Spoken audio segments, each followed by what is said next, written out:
సత్య ఏంటి lowest price అంటే ఆషాఢం sale టైంలో ఒప్పుకున్నావా? వచ్చి మాట్లాడు. మర్చిపోయాను, నువ్వు మాట్లాడలేదు కదా. ఓ క్రేజీ, మాట్లాడు. అందరికీ నమస్కారం అండి. రాజమౌళి సార్ నమస్కారం, సార్ కిరవాణి సార్ నమస్కారం. సో ఇప్పుడు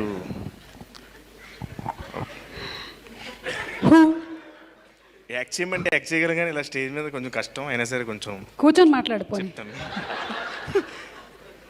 ఫస్ట్ అంటే సినిమా ఇండస్ట్రీలో మనకి బేసిక్గా ఎంత టాలెంట్ ఉన్నా అవకాశం అన్నది చాలా ఇంపార్టెంట్. అవకాశం అన్నది చాలా మెయిన్ నా దృష్టిలో. నేను ఊళ్ళో మాది అమలాపురం దగ్గర జనపల్లి అని ఒక చిన్న విలేజ్ అండి. అక్కడ డ్రీమింగ్ సినిమాల్లోకి వెళ్తానని నాకు తెలుసు. సినిమాల్లోకి వెళ్తాను, నేను ఏదో చేస్తానని నాకు అక్కడే తెలుసు. ఇంకే ఏం చేయాలి తిరిగి ఇక్కడికి వచ్చాను, పారిపోయి వచ్చిన తర్వాత ఇప్పుడు అంత కథ చెప్తున్నారంటే మీకు ఏంటి 2-3 రోజులా ఏమిటి కదా?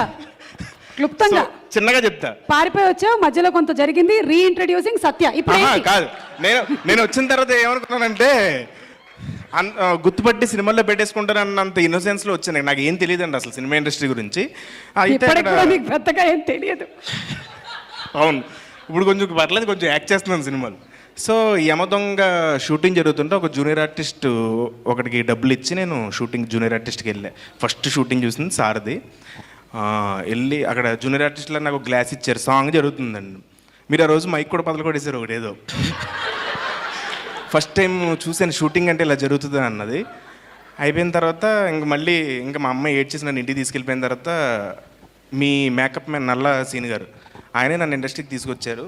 తర్వాత అమృతానికి నేను అసిస్టెంట్ డైరెక్టర్గా పనిచేశాను. ఫస్ట్ మన సందీప్ గారి డైరెక్షన్లో గుణం గంగరాజ్ గారు జస్ట్ ఎల్లో మీడియాలో నేను పనిచేశానండి. సో అది నా ఫస్ట్ అంటే stepping towards the movies. Yeah, wonderful, amazing. Give him a big round of applause. So అది అంటే అలా రాజమౌళి గారి నాకు మొత్తం అంటే నల్ల సీన్ గారు చెప్పడం, మేకప్ మ్యాన్ గారు చెప్పడం, అందరూ చెప్పడం వల్ల మీ ఫ్యామిలీ గురించి ఆల్రెడీ నాకు బాగా తెలుసు. సో ఎంత మంచివాళ్ళు. అలాగే ఇప్పుడు అయిపోయాయి. తర్వాత స్వామిరారా సినిమాతో నేను యాక్టర్ అయ్యాను. యాక్టర్ అవుదాం రాలేదు, డైరెక్షన్ చేద్దామని వచ్చాను. బట్ స్వామిరారా తర్వాత స్వామిరారాలో ఒక పెద్ద రోలు అది చూసిన తర్వాత ఏమో మళ్ళీ నేను డైరెక్షన్ చేయాలంటే అవకాశం రాలేదు మళ్ళీ.